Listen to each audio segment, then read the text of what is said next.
Welcome on in, folks, to Sports Memo Today. It's the maiden voyage, and we couldn't be more excited. I'm your host, Dan Alexander, and thanks for joining us for the debut show. It's going to be your chance to get to know the experts a little bit better here at Sports Memo. And, of course, we know you want the free plays, you want the picks. We will have actionable info all along the way for you here on Sports Memo Today. Very excited for our first show. We got two great experts going to be joining us. We got Ronald Cabang and we got Jesse Schule. And apropos, it's $2 Tuesday across Wager Talk and SportsMemo.com. And for $2 Tuesday, it's a triple pack Tuesday at SportsMemo.com, where you can get you Capper, aka Ronald Cabang, Jesse Schule, and Rob Vincelletti for just $5.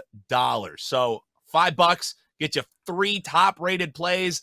That's not too bad here on the first episode of Sports Memo Today. So why don't we get right into the action? I'm going to welcome in our first guest and get right on into it. We got you Capper, Ronald Cabang. Brother, it's great finally doing a show with you. Great conversations. Love you. Great follow on Twitter. So nice to finally be live on air with you. How's it going, man? Man, I totally agree. We had a lot of little laughs in the chats and the Slack chats, and just being able to do a show with you, it's amazing. Yeah, I like the fact that you're able to come on these and be the host. I mean, I think it gives a good perspective for someone that's not on the capping roster to be able to do that.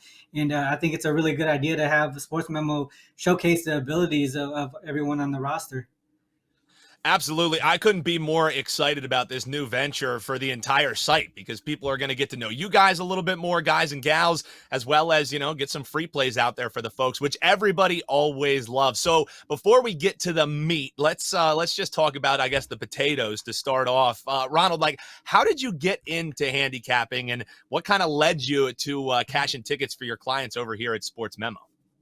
Yeah, man, this is actually a really long answer, but I'm gonna try to keep it short. I could pretty much talk about this piece of how I got into sports betting for like hours probably, but yeah, I'm gonna try to keep it short. I mean, I pretty much got into it casually. I grew up playing organized ball, basketball primarily. I also grew up in the prime ESPN era. Woke up watching SportsCenter every morning before school, and started like in elementary school as well. So to be able to be on shows like this, Wager Talk Today, also now hosting my own shows as well, is like a pretty much a dream come true. But basically, the sports betting part of it was basically competing in sports is just like second nature to me. So sports betting really just came into fruition like maybe after college. I actually didn't even graduate college. I went straight into like sports and things like that. And I think I started messing with sports data, fantasy sports at a young age as well. At a freshman year in high school,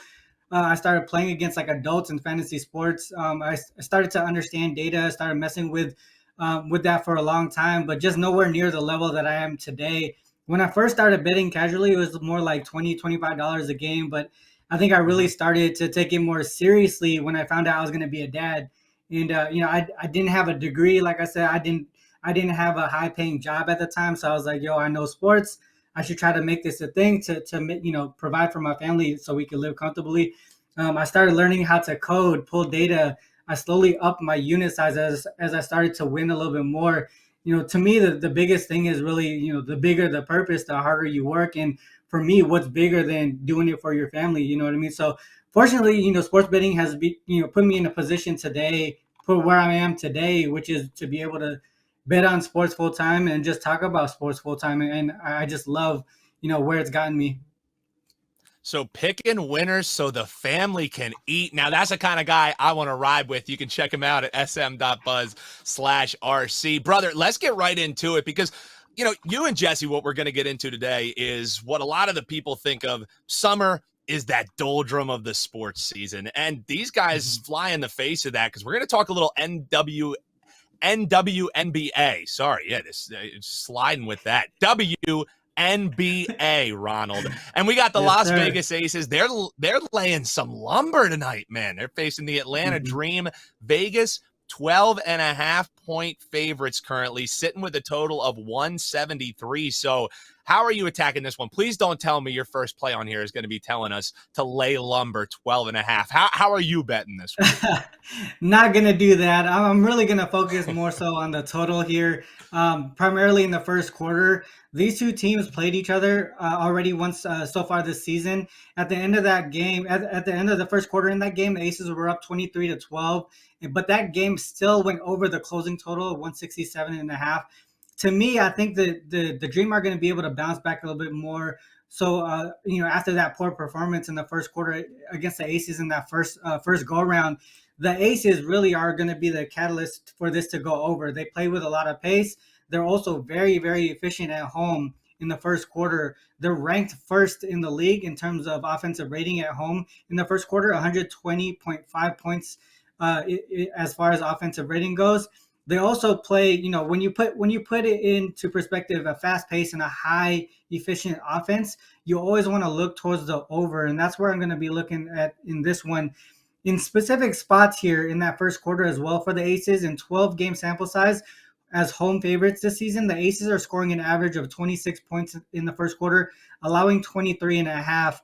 That's almost a 50-point combined first quarter there in those games. Another one to think about in a 5-game sample size as double-digit favorites, they're averaging 27.8 points per game in the first quarter and allowing 24.6 per game in the first quarter. That's 52.4 points combined. If you look at a league-wide perspective in games this season, specifically when a team is a double-digit favorite, they're primarily going towards the over full game, and most of that damage is being done in that first quarter. Usually, top tier teams going against lower level teams, they want to take care of business right away and kind of just cruise the rest of the way. So that's sort of the way that I'm thinking here. And when you look at the previous examples that I was giving, right, 52.4 points combined in the first quarter, as well as 49.5 points combined in the first quarter in those specific trends. And the first quarter total today for this game is only 43 and a half. We're getting a lot of value here on that first quarter over tonight. So that's where I'm going with this first free play. So there you go. Ronald looking at the first quarter over in that one, and definitely knowing the league better than I can even say the league's name. Maybe I just had NWA on the mind, was listening to Straight Outta Compton before I came on. So I don't know, might have spilled over there a little bit. So that's the 10 o'clock game. There's also a game tonight that's tipping at 10:30 Eastern, and that's LA versus Indiana. And Sparks in this one, LA 8.5-point favorite. So two pretty sizable favorites, total 163 in this one. How are you going to be betting this one, Ronald? Again, pretty heavy favorite right there. Hard to lay the lumber doing that. Yeah, I mean, I talked about this game on Wager Talk today, and I focused more so on the side during that show. But today, or on SportsMemo today, I'm going to talk about the total. Focusing on that total, I think both of these teams have been struggling offensively, specifically in the last few games. They're the bottom two teams in the league when it comes to offensive rating in the last 5 games. When it comes to trends, this is a revenge spot for the Sparks, and the Sparks are 5-2 to the under in these revenge spots, averaging combined score of 160.4. Last 4 times they went under in these revenge spots, they went under the closing total by double digits. On the Fever side, they're 9-2 to the under when the closing total is 159 or more on the road, averaging 74.5 per game and allowing 86 per game in those spots. Combined score of 160.5, and those two trends there pretty similar in average combined score for the whole game, which is 4 points total below today's closing total. So for me, the Fever, having the worst true shooting percentage in the league, even though the Sparks not having a really tough defense, the Fever should still struggle in this spot, just basically looking at how they've been doing so far on the road specifically. So to me, I'm going to go under 164 on the full game total. So Ronald looking at the under. So whether you like the overs, well, bet the first one. You like the unders, bet the second. Or you can be like me. I started this show with 0 WNBA plays. I now have 2 that I'll be riding tonight. So, Ronald, always love chatting with you, brother. Remind people what you have up for clients. You are one of the $2 Tuesday handicappers. They can grab that 5-pack or 3-pack for just $5. What else do you have up for your clients, and how can they ride with you, brother? Yeah, on that $2 Tuesday play, I rarely do 5% plays, but when I do, I'm hitting at an 80% clip. during this year. So 2022, 5% plays are hitting at an 80% clip. And my other three plays, really, I just gave out today, both on Wager Talk today and SportsMemo today. So you guys are getting a free look at sort of the analysis that I provide on my WNBA plays on a regular. So that's just a little glimpse of what you guys can get from me moving forward with the WNBA season. Love it, Ronald. Well, he just saved you money giving you all kinds of free plays there. You don't really have an excuse not to be buying that $5 3-pack that they got over for you at sportsmemo.com. Huge thanks to Ronald. Let's keep it rolling. Welcome on in our second guest here. We got Jesse Schule, one of the best names. I mean, we got some good nicknames across Wager Talk and Sports Memo, but with the Iceman, that's strong right there, Jesse. Welcome to the show. How are you doing, brother? I'm doing great. Yeah, they call me the Iceman. That's a reference to the old school Top Gun movie, not the new one, the old one. I was worried that it was going to be a reference to Chuck Liddell, and I was like, man, I really better not piss off Jesse if he's throwing bombs like the Iceman.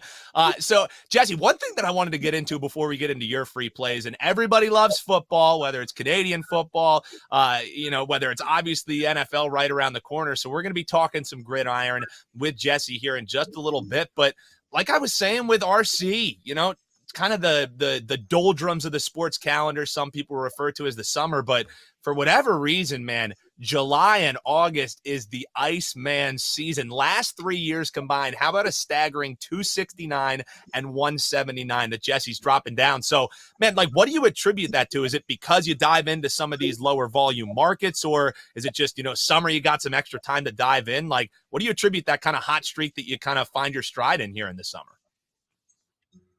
I find that I always find my stride when I have time to concentrate on just one or two sports. And when I'm trying to juggle college basketball, NFL, NBA all Yeah. at the same time, it becomes a little bit more difficult. But yeah, July and August so far this year, in July, 26 and 13, so twice as many winners as losers. That's always good enough for me, good enough for my clients. I mean, I've got time to concentrate on baseball and CFL, a little bit of soccer mixed in with that, low volume, isolate the high quality plays, and it's working out for me. So, Jesse, I'm wondering, like, with all these different sports that you do balance around and you really get to hone in now, do you have a favorite sport to handicap? Like, is there one that you feel like you have the best handle on, or is it really a case-by-case basis for you?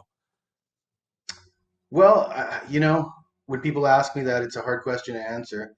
The results have been the best with NBA over the last 5 years, or over the last 6 years even. I've been perfect in the NBA finals for the last 6 seasons with my futures bets that I put out before the finals. That's the team to win, the MVP, props on how many games it's going to take in that. So, I mean, I've had the success with the NBA, but I actually prefer college basketball and college football. And the reason being is there's so many games, so many teams that it's really hard for the bookmakers to keep up with all those divisions, all those conferences. And I find there's more opportunities in college basketball and college football.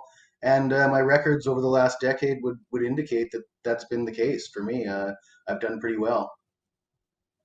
So many teams to focus on, so many teams to dive into. Probably for casual bettors, a little bit tough for them to dive in as well. That's why just grab some Jesse Schule packages and ride with him. Let him do the work for you. Ride there with the Iceman. Brother, let's get into some of these plays that you wanted to talk about. Let's start with this Thursday night game, a little Thursday night football north of the border where you're at.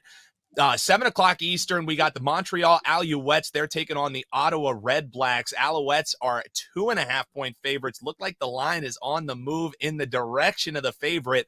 Total in this one is 48. How are you betting this one on a Thursday night special, Jesse?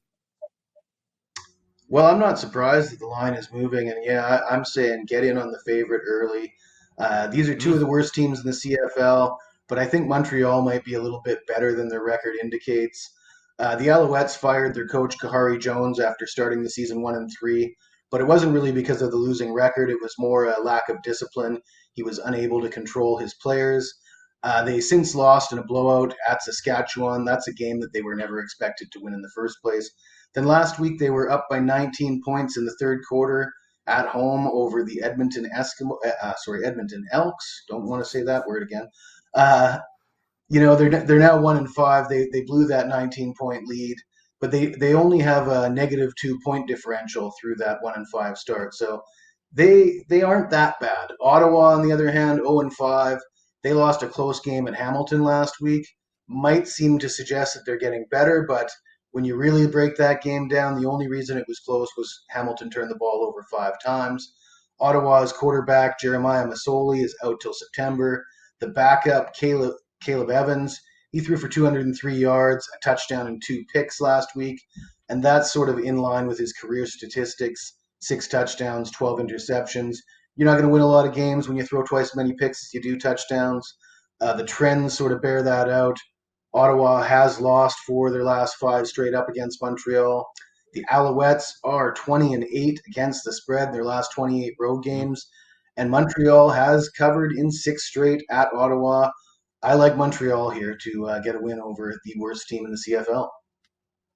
So laying it with Montreal, and, NFL football fans, see, it's not just the NFL and the Washington Commanders or football team, whatever you're going to call them nowadays, that have to be changing their names. CFL having the same thing happening up north. So I'm with you there, Jesse. So speaking of the NFL, it's never too early to talk a little football. Season win totals are out. There's also player props that are coming out. So these markets are just getting more and more mature as the season gets closer. And as a lifelong Philadelphia fan, as I was telling you before we started the show here, I like the look that we're going to be chatting about here. You're eyeing this Dallas Cowboys season win total, and the Iceman thinks this thing might be a little high. The floor is yours, Jesse, as it sits at 10.5 with the Dallas Cowboys season total.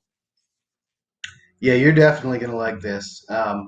As you said, it's never too early to talk about football, especially when it comes to the Cowboys. The Cowboys have a lot of fans. They get a lot of coverage. They're known as America's team. So they won a dozen games last year, won the NFC East. And another thing about them is they were 13-5 against the spread last year. That's the best ATS numbers of any team in the NFL. And what does that tell me? That tells me that a team that everybody already loves, a team that's always considered a Super Bowl favorite despite losing 8 of the last 12 seasons, they're going to be overrated this year. And that number at 10.5 looks a little high when you compare it to teams like the Rams and the Chiefs that have the same number. Teams like the Colts, 9.5, one game short of that. The Eagles at just 8.5. I like the Eagles over, actually, but yeah, the Cowboys. I'm looking at this team. How did they get to 12 wins last year? Well, they went 6-0 in the division. They were just 6-5 against the rest of the NFL. I don't like their chances of going 6-0 in the division this year. The Eagles are going to be better. The Eagles are projected to have the best offensive line in football. They've got a great receiving core. They're not going to take 2 games from the Eagles, in my opinion. And then they've got Washington and New York. One of those 2 teams can sneak a win in there. At best, I see the Cowboys going 3-3 in the NFC East. You look at their coach, Mike McCarthy. This guy, to me, looks like Jason Garrett in disguise. That last playoff game against San Francisco, he was, out-coached thoroughly, and I just don't think McCarthy is good enough at this point to actually win any coaching battles against the guy on the opposite sideline. And once again, the Cowboys, America's team, probably overrated at 10.5 wins. There you go. Bucking potentially the public over. And for what it's worth, Dallas also has to play a first place schedule. And this is a division that hasn't seen a repeat champion since, I believe, like 2004, when it was the Eagles who did it back to back. So the parity is always around in the NFC East. So now a first place schedule coupled with a pretty high total there. 10.5 to look towards the under. Maybe Jesse's just trying to earn a permanent spot with all that Eagles love he was sprinkling in there for your Philadelphia boy here, but I'm not going to buck it. So Jesse, as we're rapidly approaching the end of the show here, remind folks what you have up. How can they become clients of yours, and how can they ride with the Iceman? Well, first of all, today is $2 Tuesday. I have a soccer play on the Argentina Premier League, and you want to get that for $2, or even better, for $5, get all 3 plays, me and Ronald Cabang, Rob Vincelletti, And moving forward for the rest of the week, I will have 2 CFL plays on Thursday and on Friday, and that will be testing my 8-2 record for the last 30 days with CFL. You're going to want to grab those early before the lines move. Beat the heat with the Iceman. Had to throw in the corny joke there at the end. Jesse, appreciate you coming on. Had a lot of fun here on the maiden voyage with you. So huge thanks to Jesse Schule. Huge thanks to Ronald Cabang coming on as well. As Jesse was just saying, you heard the experts. You enjoyed the show. Well, the best way to thank them, why not ride with the 3-pack of best bets up this evening on SportsMemo.com. Only $5 and get you, Capper, Ronald Cabang, Jesse Schule, and Rob Vincelletti. Some top-rated plays for just $5 on $2 Tuesday. If you did enjoy, hop in the comments. Let us know what you thought. Let us know your thoughts on any of the games or what you'd like to hear more of on Sports Memo today, because we will continue to evolve here. So appreciate you tuning in. That's going to do it for us. We will be back Thursday when I'll be joined by Dr. Chuck and the Insider's Room for another edition of Sports Memo today. So until then, and for Ronald Cabang, for Jesse Schule, and all of Sports Memo, I'm Dan Alexander, and we'll talk to you Thursday on Sports Memo Today.